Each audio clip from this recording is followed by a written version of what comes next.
गुरुजी 22 जनवरी को श्री राम जन्म मंदिर का प्राण प्रतिष्ठा समारोह है, आप क्या कहना चाहेंगे इस बारे में?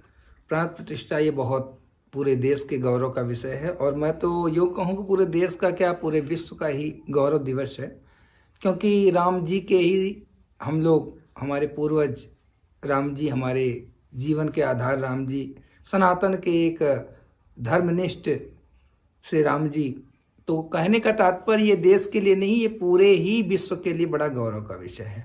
और समस्त सनातन प्रेमियों के साथ साथ और भी जो अन्य पंथों के अनुयायी हैं, उन्हें भी अपने पूर्वज श्री राम को याद करके उनके इस महा महोत्सव में 22 जनवरी को जो प्राण प्रतिष्ठा आदरणीय मोदी जी द्वारा किया जा रहा है, इसमें सबको मिलजुल के हिस्सा बटाना चाहिए और इस महोत्सव का आनंद लेना चाहिए। गुरुजी एक विशेष में यह है कि 4 जो शंकराचार्य हैं, उन चारों शंकराचार्य प्राण प्रतिष्ठा समारोह में नहीं जा रहे हैं, इस बारे में आप क्या कहना चाहेंगे? देखो, मोदी जी के लिए एक बड़ी ही अप्रिय घटना है ये। देश के नेता हैं हमारे मोदी जी और प्रदेश के नेता योगी जी। तो हर संभव प्रयास करना चाहिए योगी जी को, मोदी जी को, कि किसी भी एन केन प्रकारेण जैसे भी हो सके, क्योंकि ये 4 शंकराचार्य कोई साधारण नहीं है, ये शिव के ही रूप माने जाते हैं। इस कारण इन 4 शंकराचार्यों को आपको किसी भी तरीके से, क्योंकि ये प्रधानमंत्री के गद्दी से, प्रधानमंत्री के पोस्ट से, उत्तर प्रदेश के जो सीएम हैं यानी चीफ मिनिस्टर के भी पोस्ट से ऊपर, यानी ब्रह्मा विष्णु महेश यानी शिव का ही रूप इसे माना जाता है।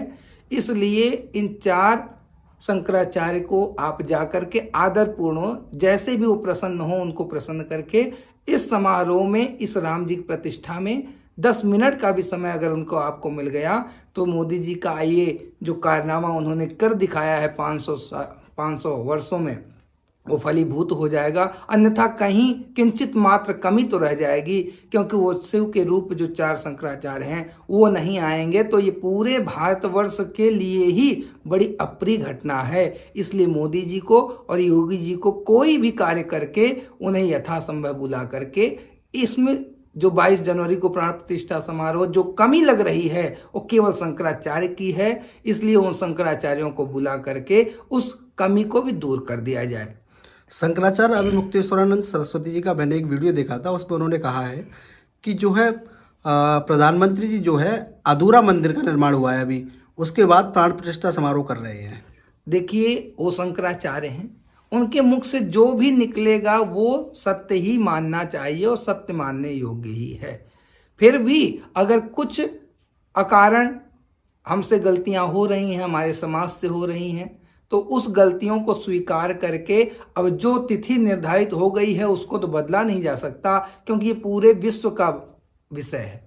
तो इस कारण अब उसको बदला नहीं जा सकता, तो अपनी गलती को स्वीकार करके शंकराचार्यों को निवेदन करके यहाँ लाना यही उचित होगा। अब जो हो गया वो दोबारा किया नहीं जा सकता, जो बीत गया उसको लाया नहीं जा सकता। इसलिए उन कमियों को दरकिनार करते हुए मोदी जी को, योगी जी को चाहिए कि शंकराचार्य को आमंत्रण करके उन्हें इस महासमारोह में शामिल करना चाहिए। आप क्या अपील करना चाहेंगे देशवासियों से राम जी को लेकर? अब मेरा तो यही है, क्योंकि जो राम का नहीं वो इस समाज का क्या होगा, इसलिए राम जी का ये उत्सव है। हर सनातन प्रेमी, पहले ही मैंने कहा कि किसी भी पंथ को मानने वाला यदि वो सच्चाई देखे आज के 500 वर्ष पूर्व 700 वर्ष पूर्व, तो महाराज वो राम जी का ही था। आज किसी कारण वो अलग है, तो अपनी उस अलगाव का कारण कुछ और मान के राम जी के इस उत्सव में खूब धूमधाम से दिवालियां मनाई जाए, दीपक जलाया जाए, हरि नाम संकीर्तन किया जाए, राम नाम की गूंज पूरे विश्व तक पहुंचनी चाहिए। ऐसा हम सभी सनातनियों का कर्तव्य है, इस कर्तव्य को पूरा करना चाहिए और हमारे प्रधानमंत्री, मुख्यमंत्री का सहयोग करके आने वाले दिनों में भी इन्हें ऐसे ही राम राज्य लाने के लिए इन्हें स्थापित करना होगा।